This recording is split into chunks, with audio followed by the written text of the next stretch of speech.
Eduardo Masferre was a Filipino-Catalan photographer who made important documentary reports about the lifestyle of native people in the region of the Cordillera in the Philippines at the middle of 20th century. At the same time, he began working with his father on the farm and in Episcopalian evangelism. He became interested in photography. He was a self-taught photographer. Eduardo Masferre was born in Sagada in Mountain Province in northern Luzon on April 18, 1909 and died on June 24, 1995. His father was a Spanish soldier who had immigrated from Spain in the late 19th century. Eduardo's marriage to Nena Ugis blessed him with 6 children. When World War II ended, he opened a photographic studio in Bontoc. His portraits are a visual documentary of the life stories of indigenous peoples in the Cordillera Central. There are estimates that place have some 7 million photographs on this subject in the 50s made in Bontoc, Kalinga, and Ifugao. His photographs are intended to show the life of the natives from the point of view of someone who lives with them and with which it identifies, so it has a type-emic ethnographic value. His photographs have been exhibited since the late 80s. The following year, Smithsonian Institution bought 120 prints of his works for the National Museum of Natural History. The Museum of Yale University was also interested in his works. Since then, there have been many exhibitions of his work. Artwork 1. Maladkong Bontoc, 1948, The Banawi Rice Terraces.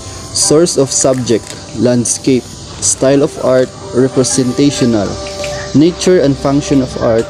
Art is creation. Analyzation of the meaning. Eduardo Masferre showcased the beauty of the Banawi Rice Terraces, often called as the 8th wonder of the world. The terraces were carved into the mountains of Banawi, Ifugao. The terraces were built with minimal equipment, largely by hand. The artwork is a reminder of how skilled and hardworking our ancestors were. Artwork 2. Lakay Kabayo. Source of subject, portrait. Style of art, representational. Nature and function of art. Art as expression and communication. Analyzation of the meaning.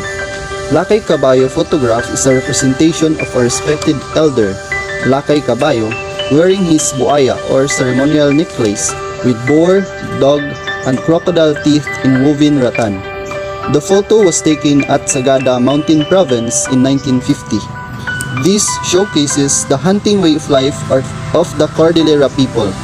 They are doing this for food, tools, and body decorations, utilizing the teeth and bones of animals they have hunted to represent also their bravery and victory.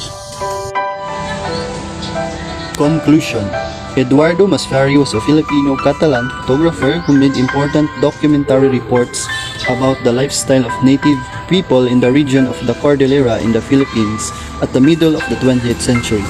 He is regarded as the father of Philippine photography. He uses silver gelatin process in photography, which is the most commonly used chemical process in black and white photography, and is the fundamental chemical process for modern analog color photography to emphasize more his photographic artwork that is mostly focused on the tribal life from his community. He is a self-taught photographer mostly devoted on taking photos of native Igorot people. His subjects were mostly ceremonies, rituals, and everyday life in the Cordillera Central. His first exhibit was held in Manila in 1982. Then continuously, his artwork began to be showcased in many nations around the world. There was a book produced showcasing his works titled E. Masferre, People of the Philippine Cordillera, funded by Mobile Philippines, and provided 1,500 copies to our nation's schools, museums, and libraries.